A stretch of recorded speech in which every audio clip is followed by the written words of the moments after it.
Bismillahirrahmanirrahim. Bismillahirrahmanirrahim.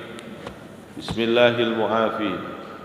Bismillahilladzi la yadurru ma'asmihi syai'un fil ardi wala fis sama'i was sami'ul alim. Alhamdulillah. Alhamdulillahilladzi hadana. Alhamdulillahilladzi hadana wa bil mutarana wa ala alihi wa sahbihi wa sallama tasliman katsira. Alhamdulillah, dengan izin Allah Subhanahu wa taala di pagi hari ini kita bisa bersama-sama menjalankan perintah Allah dan Rasulnya, yakni salat subuh berjamaah. Harapan dan doa kita semoga seluruh amal ibadah kita diterima oleh Allah Subhanahu wa taala. Salawat dan salam tercurah keharibaan sang Nabi Muhammad sallallahu alaihi wasallam biqaulina Allahumma salli wa sallim wa barik alaihi. Hadirin jamaah sekalian rahimakumullah, kita lanjutkan taklim kita pada pagi hari ini akan membahas fi sifati tawadhu'ih. Jadi sifat tawadhu'nya baginda Nabi Muhammad sallallahu alaihi wasallam. Kana sallallahu alaihi wasallam asaddan nasi tawadhu'an wa askanahum min ghairi kibrin wa ablaghahum min ghairi ta'wilin wa ahsanahum bisra la yahuluhu syai'un min amri dunya. Sifat keagungan baginda Nabi Muhammad sallallahu alaihi wasallam, dari sifat tawadhu'nya beliau, rendah hatinya beliau, dinyatakan adalah beliau asad dan nasi tawadhu'an. Jadi tidak ada manusia di alam jagat raya ini yang paling tawadhu', paling rendah hati kecuali baginda Nabi kita Muhammad sallallahu alaihi wasallam. Beliau selalu tampilannya dengan tenang, berwibawa, min ghairi kibrin, tidak ada sedikit pun sifat kibir. Beliau diagungkan oleh Allah dengan keagungan yang sangat luar biasa, yang tidak pernah diberikan oleh Allah kepada anbiya sebelumnya. Tapi beliau selalu menyatakan dalam hal itu beliau bukan karena ada sifat kibir. Ada satu pernah beliau ungkapkan, ana sayyidu waladi adam la fakhra. Aku ini Allah ciptain sebagai junjungan, sebagai penghulunya dari seluruh keturunan Nabiuna Adam alaihi salam. Tapi ini bukan sebuah kesombongan. Itu adalah sebuah karunia yang Allah berikan kepada baginda Nabiuna Muhammad sallallahu alaihi wasallam.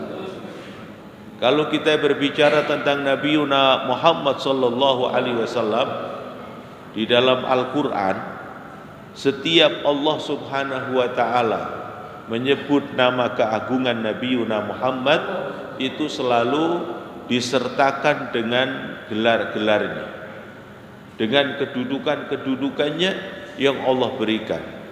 Jadi tidak hanya murni dengan menyebut nama baginda Nabi Muhammad sallallahu alaihi wasallam. Berbeda dengan anbiya yang lain, hanya disebut dengan sebuah nama saja. Kalau Nabi Muhammad selalu disertakan satu gelar yang Allah berikan karunia kepada Nabiuna Muhammad sallallahu alaihi wasallam.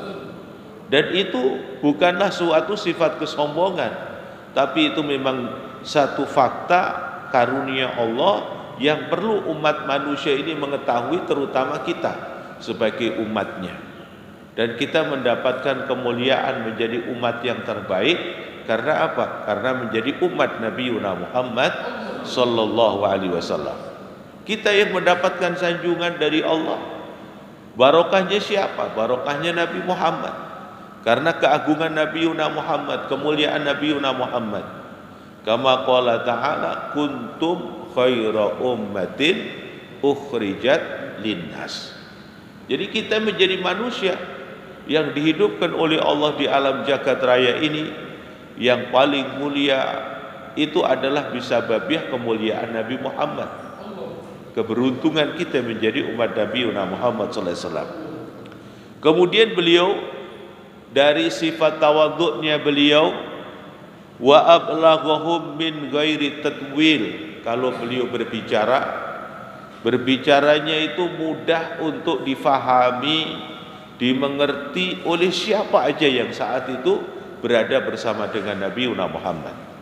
Kemudian ketika beliau berbicara juga diberikan satu sifat min ghairi tatwil, tidak diperpanjang kemudian bertele-tele menjadikan orang itu jemu ataupun bosan ketika mendengar kata-kata itu. Itu diantara kemuliaan baginda Nabiuna Muhammad sallallahu alaihi wasallam. Dan beliau selalu tampak tampil dengan apa? Basus. Wajah beliau berseri, menyenangkan kepada setiap orang yang memandang liqo bertemu dengan baginda Nabi Muhammad sallallahu alaihi wasallam. Kemudian sifat beliau la yahulahu syai'un min amri dunya. Beliau tidak pernah takut atau khawatir tentang urusan duniawi. Karena Rasulullah sallallahu alaihi wasallam yang telah memberikan bimbingan kepada kita, ada 3 masalah itu memang hak prerogatif Allah. Manusia tugasnya cuma apa? Ikhtiar, berusaha. Tapi penentunya adalah Allah Subhanahu wa taala. Yakni 3 perkara itu yang selalu diajarkan oleh baginda Nabi harus diyakini oleh kita, sehingga tidak menjadikan kita ada kesusahan, ada kesulitan, ada selalu kegundahan tentang urusan itu. Yang pertama adalah tentang jodoh. Allah menentukannya sudah hak prerogatif Allah. Kemudian wafat itu juga ketentuan Allah. Kemudian adalah rizki. Rizki ini adalah yang terkait dengan urusan duniawi. Manusia disuruh ikhtiar, manusia suruh usaha, tapi penentunya adalah Allah Subhanahu wa ta'ala. Ketika manusia disuruh ikhtiar berusaha, tapi kita sudah memahami keyakinan bahwa penentunya Allah Subhanahu wa ta'ala, sehingga nilai ikhtiarnya itu ada kepasrahan diri kepada Allah Subhanahu wa ta'ala, sehingga langkah-langkahnya itu selalu tepat dan dia tidak akan pernah keliru di dalam melangkah. Karena apa? Tujuannya sudah sampai kepada tujuan mencari ridhonya Allah Subhanahu wa ta'ala. Hal itu diungkapkan oleh Nabi Muhammad sallallahu alaihi wasallam mengambil satu dasar di dalam Al-Qur'an, tepatnya surat Jumat. Allah menyerukan kepada Nabiuna Muhammad. Ini kenapa Nabi Muhammad tidak pernah merisaukan tentang urusan duniawi, tapi yang beliau risaukan hanya urusan ukhrawiyah, urusan din, bagaimana nasib ke depan bagi umatnya di dalam kehidupan di akhirat nanti.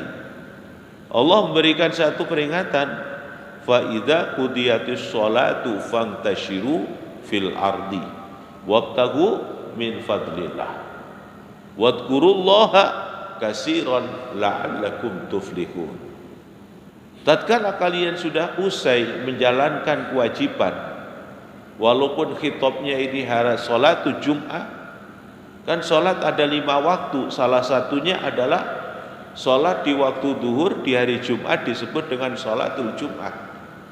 Kita barusan melaksanakan salat subuh, artinya satu ayat ini sudah memberikan satu jawaban keseluruhannya.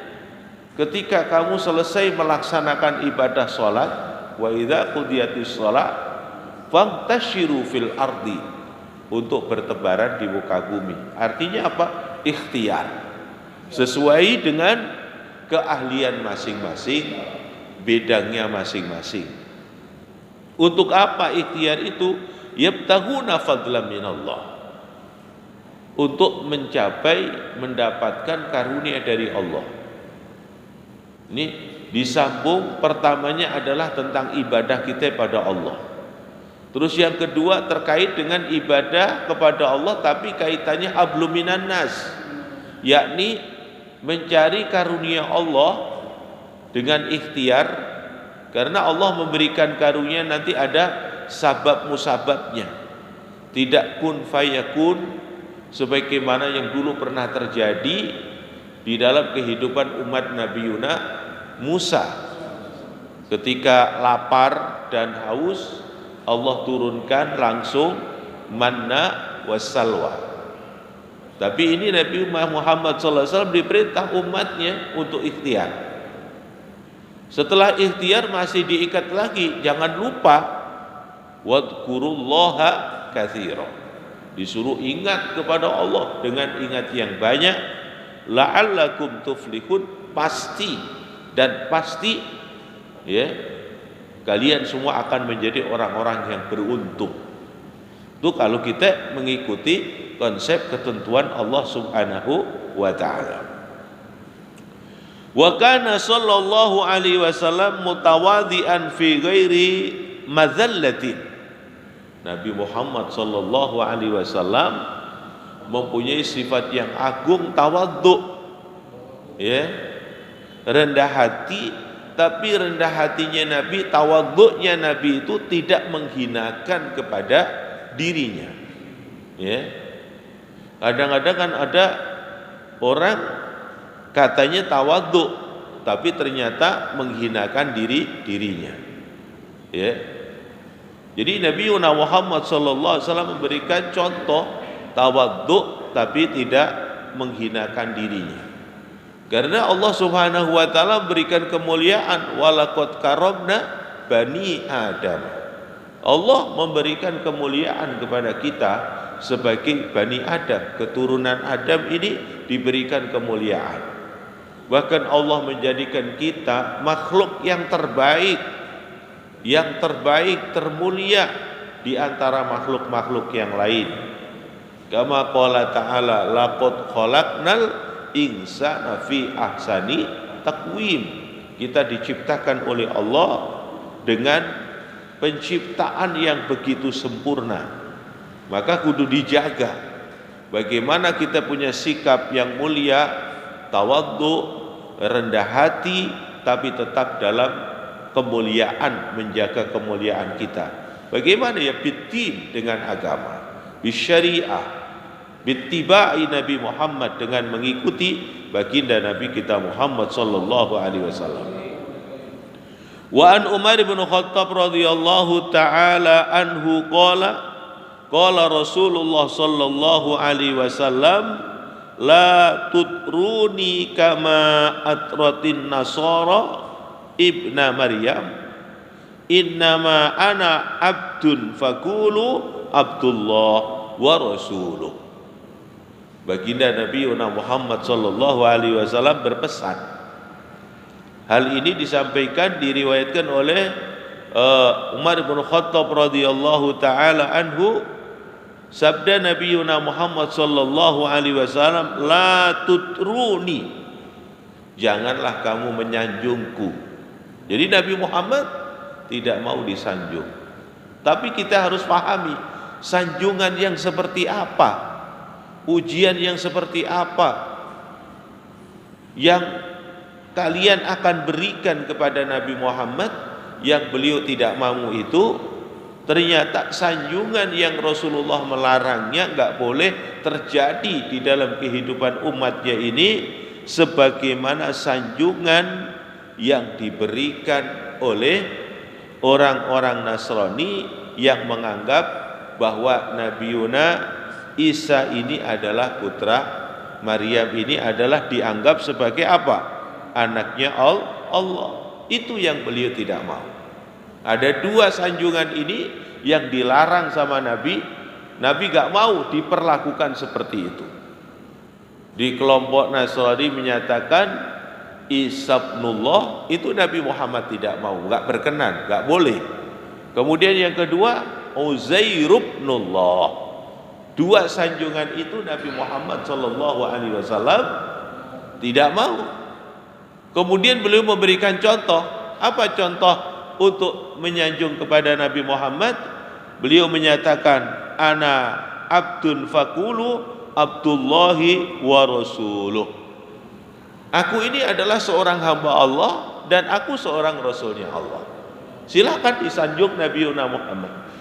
Allah menyanjung Nabi Muhammad sallallahu alaihi wasallam di dalam Al-Qur'an, yaitu yang mengisahkan tentang beliau pada saat perjalanan Isra dan Mi'raj. Nabi disebutnya dengan abdun. Kama qala ta'ala subhanalladzi asra bi abdi, dengan hambanya, yakni Nabi Muhammad di situ disebut bi abdihi.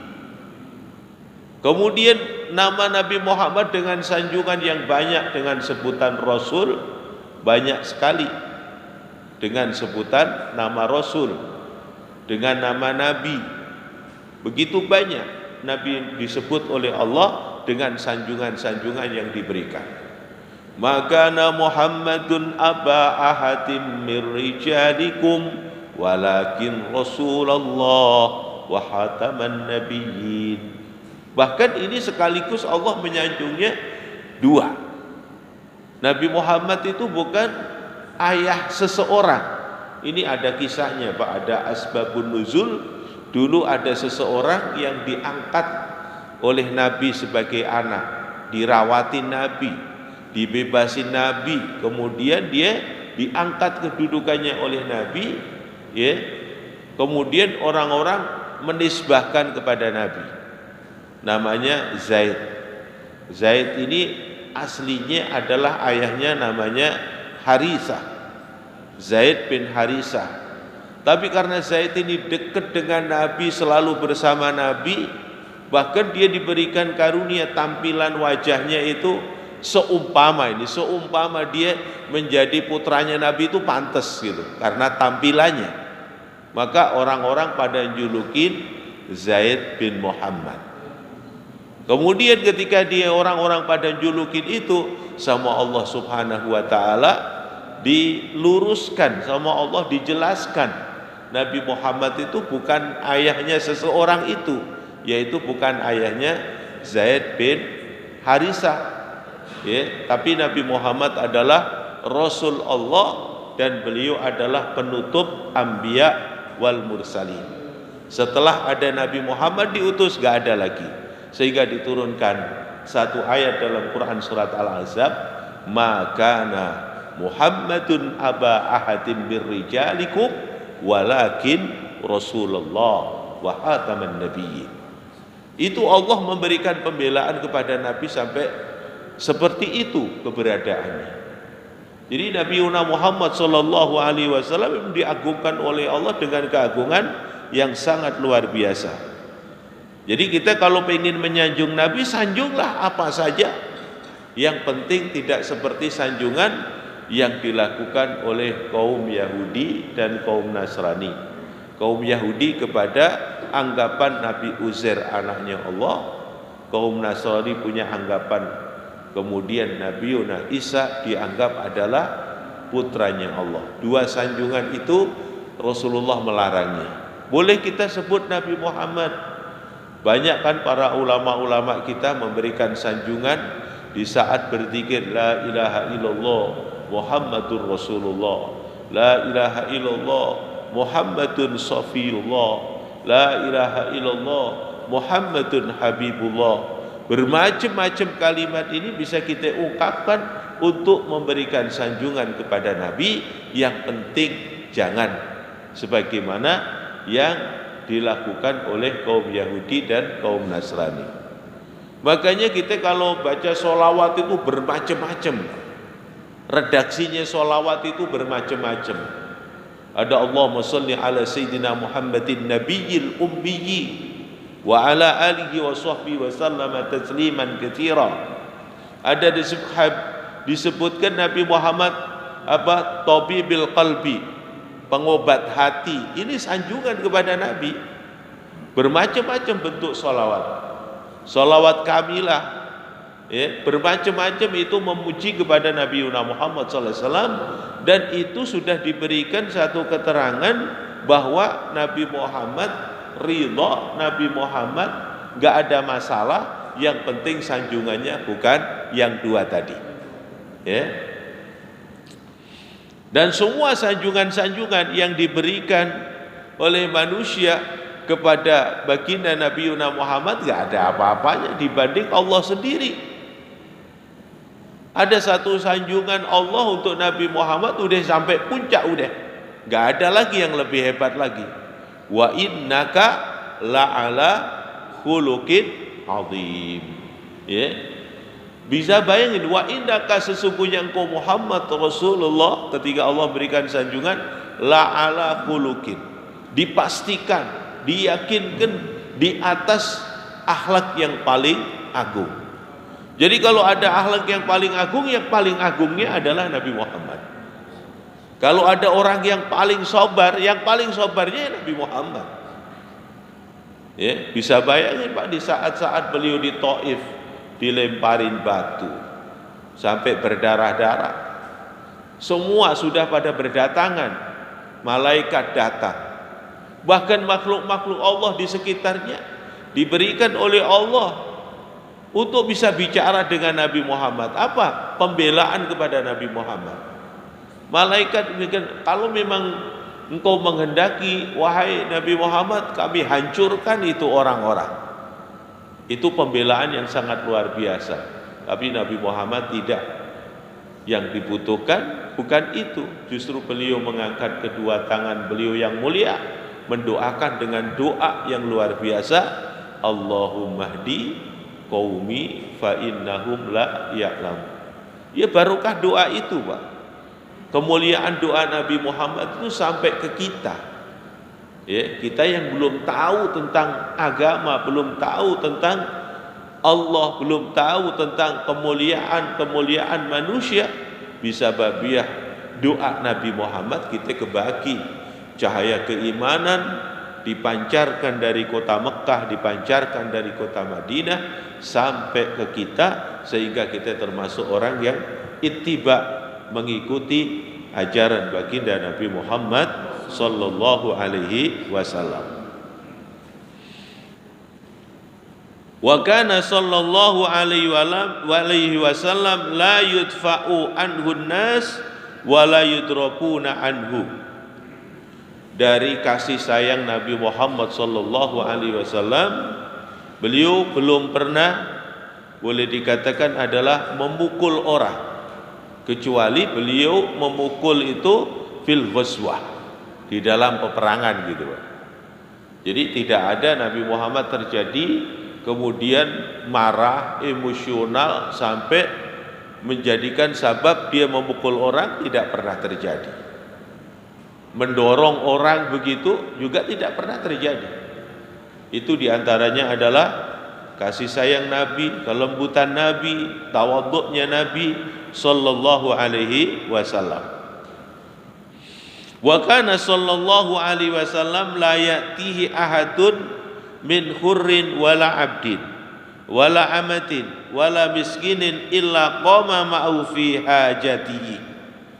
Dan Nabi Muhammad sallallahu alaihi wasallam, dari tawadhu'nya Nabi Muhammad, rendah hatinya Nabi Muhammad sallallahu alaihi wasallam, tidaklah datang seseorang kepada Nabi dari bermacam-macam posisi. Ada orang min hurrin. Hurrin itu orang-orang yang merdeka, yang bebas kayak kita. Ataupun orang itu dari abdin. Abdin itu dari budak sahaya. Kemudian wala amatin. Amatin itu dari budak sahaya tapi dari wanita. Wala miskinin, dan tidak datang kepada Nabi Muhammad orang miskin illa kecuali qama ma'u fi hajatihi.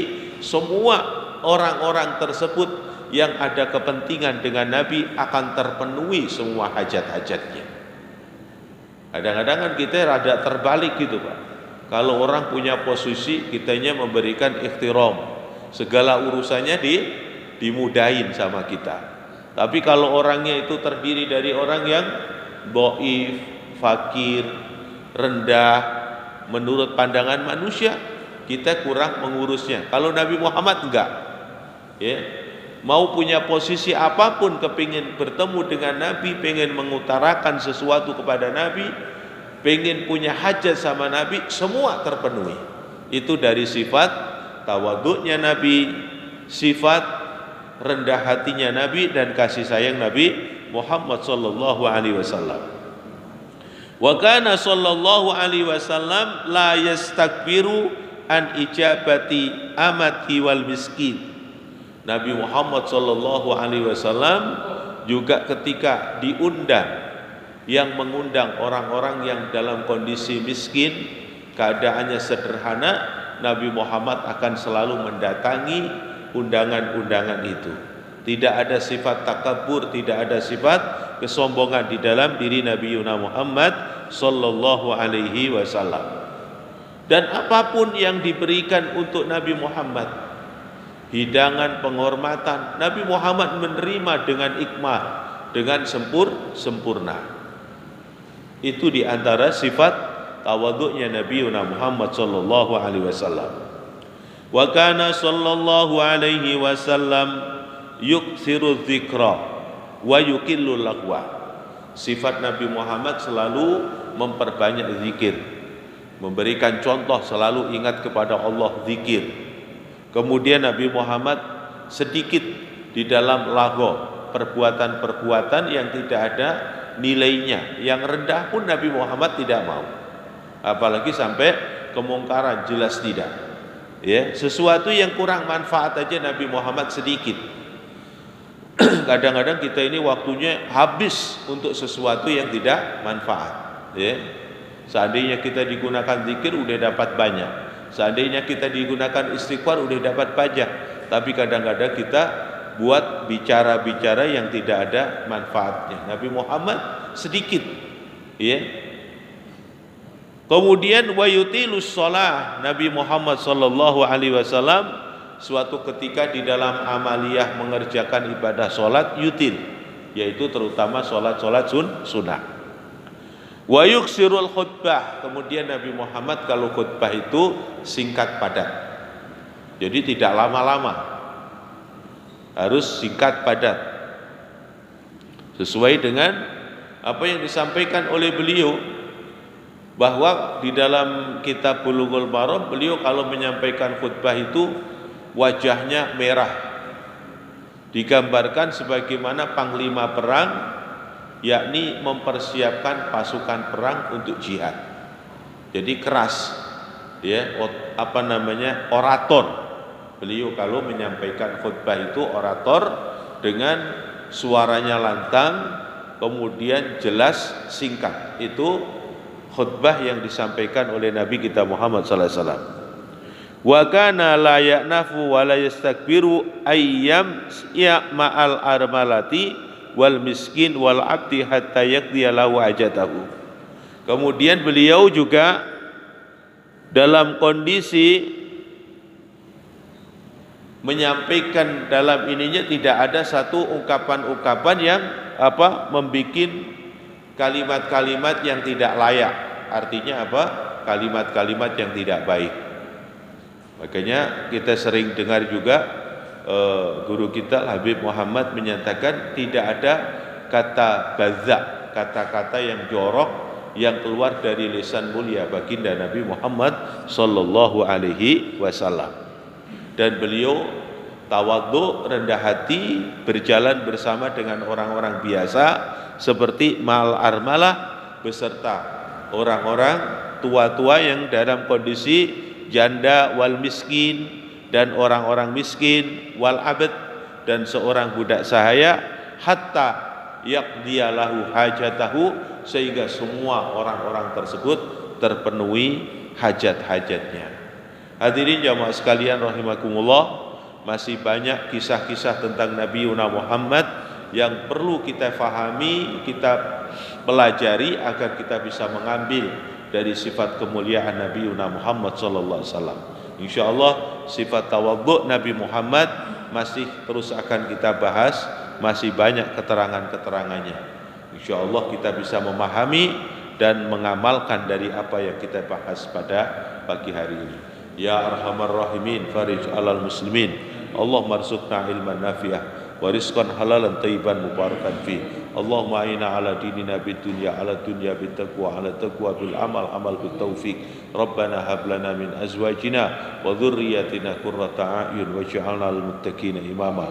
Rabbana atina fid dunya hasanah bil akhirati hasanatan wa qina adzabannar. Sallallahu ala khairi khalqi walhamdulillahi rabbil alamin. Wassalamualaikum warahmatullahi wabarakatuh.